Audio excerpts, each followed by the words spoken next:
Doctor लहरिया, हम बहुत डरे हुए हैं। वो प्रिवेंशन, वो प्रिकॉशन, वो प्रिकॉशनरी मेजर्स क्या हो जिससे हम किसी भी संभावित खतरे को, कोरोना को टाल सकें? मैं दोहराना चाहूंगा कि भारत में चाइना में जो सर्ज हो रहा है जी। उसकी वजह से कोई भी खतरा नहीं है। इसका कोई एविडेंस नहीं है कि भारत को कोई खतरा होगा या भारत में उसकी वजह से वेव आ सकती है।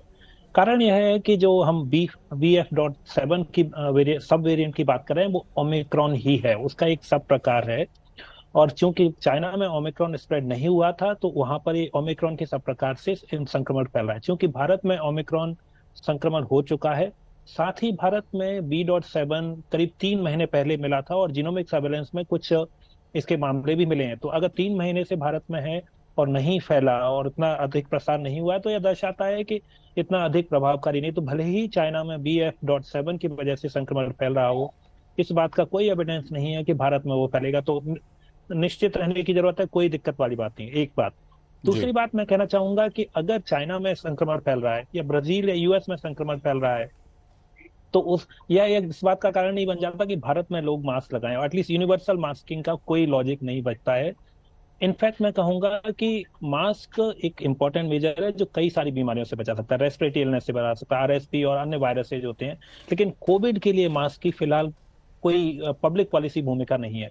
इंडिविजुअल बेनिफिट जो हम पहले भी बात कर चुके हैं, हाई रिस्क इंडिविजुअल, उनको चाहे कोविड हो या नहीं हो, उनको अन्य बीमारियों से बचने के लिए तो पर्याप्त प्रिवेंटिव मेजर ले सकते हैं। हैंड वॉशिंग जी। कोविड के लिए नहीं, लेकिन हैंड वॉशिंग अपने आप में कई सारी बीमारियों से बचाता है। बिल्कुल बिल्कुल उसी तरह बिल्कुल। जी। फिजिकल डिस्टेंसिंग का कोई रोल नहीं है। तो मैं संक्षेप में दो बातें कहूंगा। जी। फिलहाल गवर्नमेंट को, सरकार को किसी भी लार्ज स्केल पॉलिसी को लाने की जरूरत नहीं है, क्योंकि भारत में जो 15 दिन पहले स्थिति थी वो आज भी वही है और ना वो बदली नहीं है। लेकिन इंडिविजुअल को भी चिंता करने की जरूरत नहीं है। मुझे अभी जो सबसे महत्वपूर्ण काम है वो है कि मिस इन्फॉर्मेशन ना फैले। इसके लिए सरकार को एक अवेयरनेस रेज करनी चाहिए और जो डॉक्टर्स हैं और public health professional TV channels हैं उनको सही वेरीफाइड इंफॉर्मेशन शेयर करनी चाहिए। चाइना से जो आ रहा है वो वेरीफाइड है या नहीं है हम नहीं जानते हैं, और उसको फैलने से रोकना चाहिए। जो मिस इन्फॉर्मेशन को फैलने से रोकना है। वायरस में वैसे भी नहीं फैल रहा है और कोई संभावना नहीं है कि अभी फिलहाल चाइना की वजह से फैलेगा।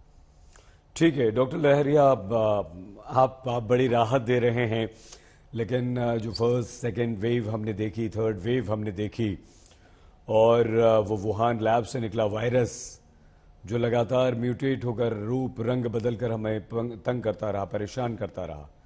डॉक्टर सिंह, आपको लगता है सर कि हमें उन लक्षणों को पहचान कर पहले ही प्रिकॉशन लेना चाहिए? वो लक्षण क्या होंगे?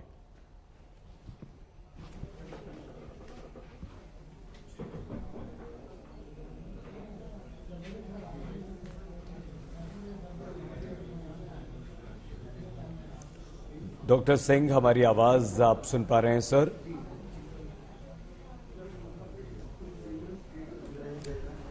डॉक्टर लहरिया, हमें लग रहा है डॉक्टर सिंह तक हमारी आवाज नहीं पहुंच पा रही है। आप बताएं वो कौन से लक्षण हैं अगर हमें दिखाई दिए। पहली बात है कि जो लेकिन कोविड उससे पहले हम 19 आपको सुनवा दें कि संसद में आज स्वास्थ्य मंत्री मनसुख भाई मांडविया ने कोविड-19 को लेकर क्या कहा। तकनीकी सहायता के अलावा भारत सरकार ने नेशनल हेल्थ मिशन, राज्य आपदा प्रतिक्रिया कोष, इमरजेंसी कोविड रिस्पांस पैकेज और प्रधानमंत्री Ayushman Bharat health infrastructure mission के इत्यादि से राज्यों को वित्तीय सहायता प्रदान करके राज्यों को कोविड के खिलाफ लड़ाई के उनके प्रयासों में लगातार सहायता प्रदान की है। केंद्र सरकार और राज्य सरकार ने साथ मिलकर 220.2 यानी कि 220 करोड़ कोविड वैक्सीन के टीके लगाकर कीर्तिमान स्थापित किया है, जिसमें पात्रता वाले 90% आबादी को दोनों टीके लग चुके हैं और 22.35 करोड़ आबादी को प्रिकॉशन डोज भी दिया जा चुका है। कोविड-19 के नियमन में चल रहे लगातार प्रयत्नों के अंतर्गत और विश्व में बढ़ रहे कोविड के केसों को देखते हुए केंद्रीय स्वास्थ्य मंत्रालय वैश्विक स्थिति पर नजर रख रहा है। कोविड-19 के बदलते वेरिएंट से सार्वजनिक स्वास्थ्य के सामने जो चुनौतियां पैदा हो रही है उस पर सरकार लगातार कदम उठा रही है। राज्यों को भी स्थानीय स्तर पर सामुदायिक निगरानी बढ़ाने के लिए और कोविड को नियंत्रित करने के लिए सलाह दी जा रही है। राज्यों को जीनोम सीक्वेंसिंग बढ़ाकर सभी पॉजिटिव केसों का जीनोम सीक्वेंसिंग करने की सलाह दी गई है, जिससे अगर देश में कोई नया वेरिएंट आता है तो समय से उनकी पहचान कर सार्वजनिक स्वास्थ्य के लिए कड़ा कदम उठाया जा सके। आने वाले त्योहार और नए साल को ध्यान में रखते हुए राज्यों को सतर्क रहकर लोगों का मास्क पहनना, हैंड सैनिटाइजर करना, रिस्पायरेटरी हाइजीन का ख्याल रखना और सामाजिक दूरी बनाए रखने की जागरूकता लानी चाहिए।